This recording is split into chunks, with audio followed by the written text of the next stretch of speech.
হরে কৃষ্ণ।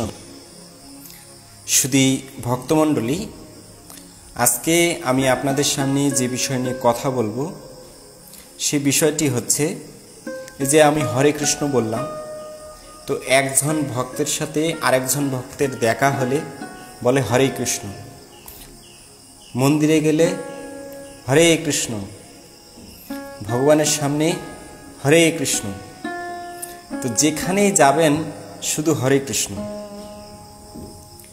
এই ভগবানের নামে কি এমন শক্তি আছে? আজকে শুধু এই দেশেই নয়, ইউরোপিয়ান দেশগুলোতে যারা কোনোদিন ভগবানের নাম সম্বন্ধে বুঝতো না, জানতো না, তারা আজ এই ভগবানের দিব্য নাম সংকীর্তন করছে, আনন্দ পাচ্ছে। কি আছে এই ভগবানের দিব্য নামে? তো এই ভগবানের নাম সম্বন্ধেই আজকে আমি আপনাদের সামনে বলবো, তো আপনারা মনোযোগ সহকারে এই কথাগুলো শ্রবণ করবেন। তো ভগবানের দিব্য নাম সম্পর্কে বুঝতে হলে আমাদের ভগবানের ভক্ত হতে হবে, আর না হলে এগুলো ওই গল্প কাহিনীর মতো মনে হবে। এমনকি অনেক সময়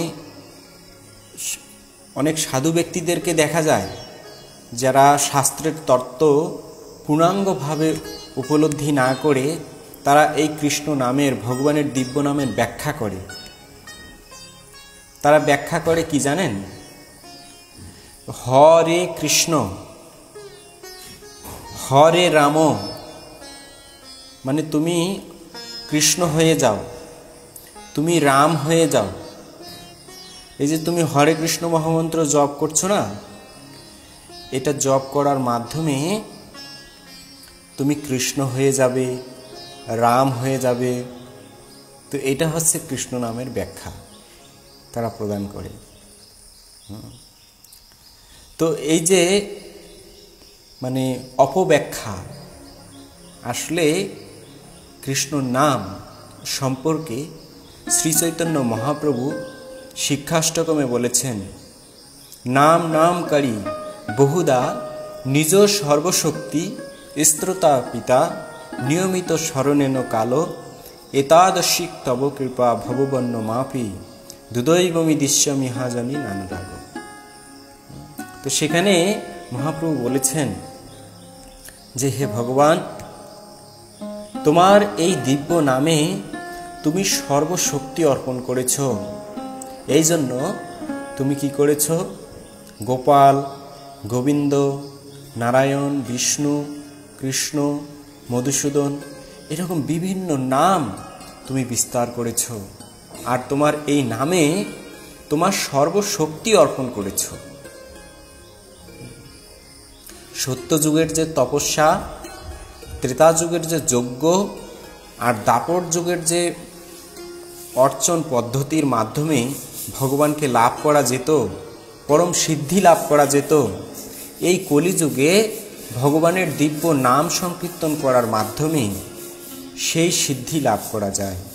তাই মহাপ্রভু বলছেন যে হে ভগবান, তোমার নামে তুমি তোমার সর্বশক্তি অর্পণ করেছ, কিন্তু হে প্রভু, আমার নাম অপরাধ রূপ দুর্দৈব এমনই প্রবল যে তোমার ওই সুলভ নামে আমার অনুরাগ জন্মাইতে দেয় না।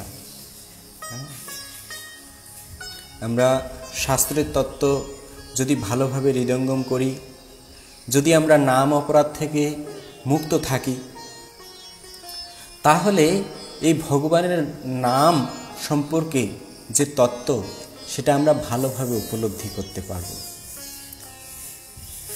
তো যে সমস্ত অপব্যাখ্যা দেওয়া হচ্ছে সেগুলোর দ্বারা আপনারা প্রভাবিত হবেন না, কারণ এই নাম সম্পর্কে আপনি বুঝতে হলে, এই নামের আনন্দ পেতে গেলে শাস্ত্রে যে উপদেশ দেওয়া হয়েছে, জপিতে জপিতে প্রেমাঙ্কুর হবে সাধন তত্ত্ব বুঝিবে সে তবে। যদি আপনি এই ভগবানের দিব্য নাম জপ করতে থাকেন, কীর্তন করতে থাকেন, জপিতে জপিতে প্রেমাঙ্কুর হবে, সাধ্য সাধন তত্ত্ব বুঝিবে সে তবে। তাই এই ভগবানের দিব্য নাম আপনি করতে থাকুন, জপ করতে থাকুন। এভাবে এক সময় সেটা প্রেমে পর্যবসীভূত হবে। তো সেটা এই নাম সম্পর্কে যে আমাদের চিন্তাধারা, নামের মধ্যে কি আছে, হ্যাঁ, সবাই হরে কৃষ্ণ বলে কেন, হরে কৃষ্ণ কীর্তন করে কেন, তো এটা শুধু আপনার মনে যে প্রশ্ন তা নয়। একসময় নারদ মুনি চিন্তা করলেন, আচ্ছা আমি যে এই ভগবানের দিব্য নাম গুণকীর্তন করি, এই নাম করার মাধ্যমে আমি এক জায়গা থেকে আরেক জায়গায় ভ্রমণ করি, নাম বলার সাথে সাথে আমার দিব্য আনন্দ হয়। আজকে দেখি সারা জগতের মানুষ এই ভগবানের দিব্য নাম সংকীর্তন করছে, এই নামের মধ্যে কি আছে?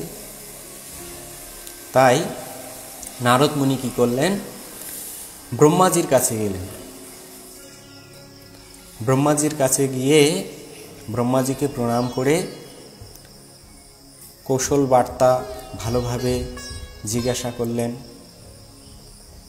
সব কিছু বিনিময় করার পরে নারদ মুনি ব্রহ্মাজিকে বললেন যে আচ্ছা, নামের মধ্যে এত আনন্দ, আজকে দেখি সবাই এই ভগবানের দিব্য নাম কীর্তন করছে, জপ করছে, এই নামের মধ্যে কি আছে একটু কৃপা করে বলবেন কি? তখন ব্রহ্মাজি বললেন যে হে নারদ, এই ভগবানের দিব্য নাম সম্পর্কে আমি তোমাকে ভালোভাবে বলতে পারবো না। আমি চতুর্মুখে আর কি বলবো, যদি আমি বলি সেটা অনেক কম হয়ে যাবে। আমি এই 4টা মুখ দিয়ে সবসময় ভগবানের এই দিব্য নাম জপ করি। এই দিব্য নাম সম্পর্কে তুমি যদি ভালোভাবে জানতে চাও, তাহলে বৈষ্ণব চূড়ামণি দেব আদিদেব মহাদেবের কাছে যাও, তিনি তোমাকে খুব সুন্দরভাবে এই নামের মহিমা বলতে পারবেন। তখন ব্রহ্মদেবকে নাম করে নারদ মুনি চললেন শিব ঠাকুরের কাছে। এবার শিব ঠাকুরের কাছে গিয়ে এই নাম সম্পর্কে জিজ্ঞাসা করলেন, হে দেবাদিদেব মহাদেব, আপনি কৃপা করে আমার কাছে ভগবানের দিব্য নামের মাহাত্ম্য বর্ণনা করুন, আমি শুনতে একান্ত ইচ্ছা করি। তখন দেবাদিদেব মহাদেব বললেন, হে নারদ মুনি, এই ভগবানের দিব্য নাম এত আনন্দদায়ক, এত পাওয়ারফুল, আমি তোমাকে এক মুখে কি আর বলবো, যদিও বলি সেটা অনেক কম হয়ে যাবে। তার থেকে বরং ভালো হয় তুমি বৈকুণ্ঠ লোকে যাও, সেখানে যেয়ে ভগবান নারায়ণের কাছে এই দিব্য নাম সম্পর্কে তুমি শ্রবণ করতে পারো। এভাবে নারদ মুনি কি করলেন, দেবাদিদেব মহাদেবের নির্দেশে বৈকুণ্ঠ লোকে গেলেন। তো বৈকুণ্ঠ লোকে যেয়ে ভগবানকে প্রণাম নিবেদন করে নারদ মুনি একটু চিন্তান্বিত, মানে জানতে পারছে না, অনেক চেষ্টা করছে ভগবানের নাম এত মাহাত্ম্যপূর্ণ কেন, কেন এত এই ভগবানের দিব্য নামে আনন্দ। তো তখন ভগবান নারায়ণকে বললেন যে হে ভগবান, আপনার নামে এত আনন্দ, আমি আপনার নাম সম্পর্কে জানতে চাই, আপনি কৃপা করে বলবেন কি আপনার নামের মাহাত্ম্য কি, কি আছে আপনার এই নামে? তখন ভগবান নারায়ণ বললেন যে নারদ মুনি, তুমি একটা কাজ করো, আমি তো এখন একটু ব্যস্ত আছি, তুমি ততক্ষণে একটু জমপুরি থেকে ঘুরে আসো, আর আশা করি তুমি সেখানে গেলেই আমার নামের মাহাত্ম্য সম্পর্কে জেনে নাও। তখন নারদ মুনি কি করলেন, ভগবানের নির্দেশে জমপুরীতে চলে গেলেন।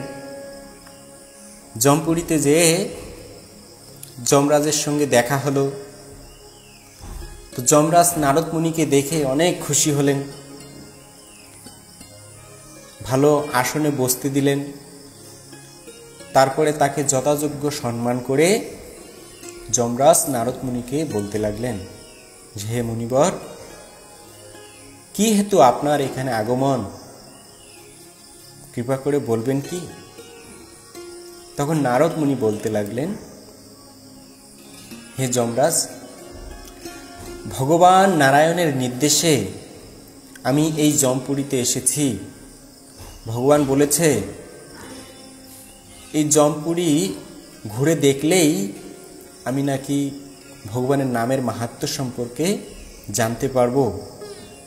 তো আমি একটু জমপুরী ঘুরে দেখতে চাই, আপনি আমাকে দেখাবেন কি? তখন যমরাজ বললেন যে, হ্যাঁ অবশ্যই, কিন্তু হে মুনিবর, আপনি যখন এই জমপুরীতে ভ্রমণ করবেন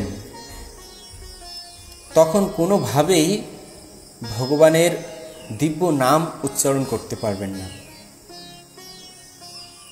তো তখন নারদ মুনি বললেন, কেন? যে না, এটা নিষেধ আছে। তো তখন নারদ মুনি বললেন যে আচ্ছা ঠিক আছে, আমি ভগবানের এই নাম যখন এই জমপুরীতে ভ্রমণ করব তখন করব না। এবার নারদ মুনি ভ্রমণ করছে। তো শ্রীমদ্ ভাগবতে 28টি নরকের বর্ণনা আছে। তো ভয়ঙ্কর ভয়ঙ্কর নরক। তো সেই নরকের মধ্যে নারদ মুনি পাশে দিয়ে ভ্রমণ করছে।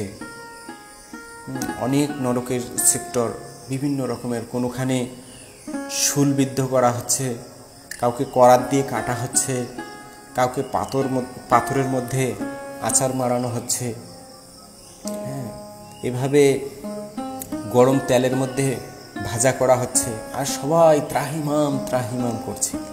তো এটা দেখে ভগবানের ভক্তের স্বভাব হচ্ছে কি, যে কোনো বিপদে সুখে দুঃখে সবসময় ভগবানকে স্মরণ করা।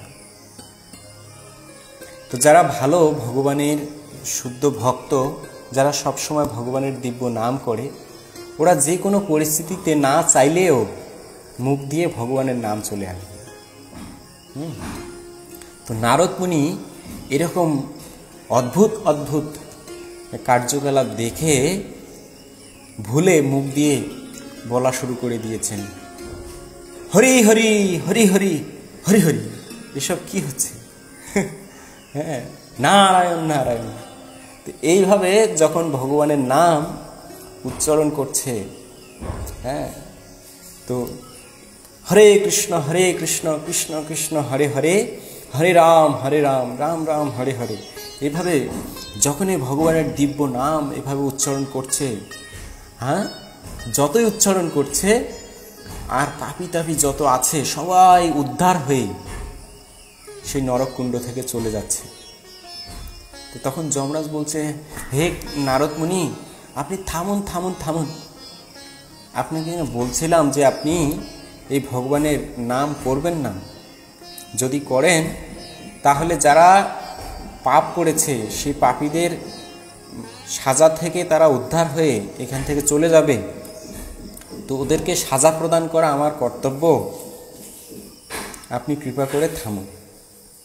তো তখন নারদ মুনি যমরাজকে বলছে যে আসলে দেখুন, এরকম দৃশ্য দেখে আমার অজান্তে আমার মুখ দিয়ে ভগবানের দিব্য নাম চলে এসেছে, আমাকে ক্ষমা করুন। এইভাবে নারদ মুনি তখন চিন্তা করলেন যে আসলে ভগবানের নামে এত শক্তি, এত পাওয়ার, হ্যাঁ, এই জন্যই ভগবান আমাকে এখানে পাঠিয়েছেন, নামের মাহাত্ম্য জানার জন্য। এই জন্য ভগবদ্গীতায় ভগবান বলেছেন জং জং বাপি শরণ ভাবং তেজতন্তে কলেবরং তং তমে বৈতি কুন্তেয় সদা তদ্ভাব ভাবিত। কেউ যদি মৃত্যুর সময় এই ভগবানের দিব্য নাম স্মরণ করতে করতে দেহ ত্যাগ করেন, তাহলে তিনি কি হবেন? পরবর্তীতে তিনি ভগবানকে লাভ করবেন, সদা তদ্ভাব ভাবিত। যদি আপনি বাঘ ভাল্লুক শিয়ালের কথা চিন্তা করে দেহ ত্যাগ করেন, তাহলে সেগুলো হয়ে আপনার জন্ম হবে। আর যদি আপনি ভগবানের নাম স্মরণ করতে করতে দেহ ত্যাগ করেন, তাহলে আপনি পরবর্তী জন্মে ভগবানের সহচর্য লাভ করতে পারেন, ভগবানের ধাম প্রাপ্ত হতে পারেন। এভাবে নরক যন্ত্রণা থেকে উদ্ধার হয়ে ভগবানের ধামে গমন করতে পারেন। তো তখন নারদ মুনির এই ভগবানের দিব্য নামের মাহাত্ম্য সম্পর্কে বোঝা হয়ে গেল, জানা হয়ে গেল। এবার নামের প্রতি নারদ মুনির আরও স্পৃহা বৃদ্ধি পেতে লাগলো। তো এইভাবে আপনারাও এই ভগবানের দিব্য নাম জপ করুন, কীর্তন করুন। এই জপ কীর্তন করার মাধ্যমে আস্তে আস্তে প্রথমে যদি আনন্দ নাও পান, জপিতে জপিতে প্রমাঙ্কুর হবে, সাধ্য সাধন তত্ত্ব বুঝিবে সে তবে। এভাবে আস্তে আস্তে আস্তে আস্তে আস্তে এই নাম আপনার কাছে আনন্দদায়ক হয়ে উঠবে।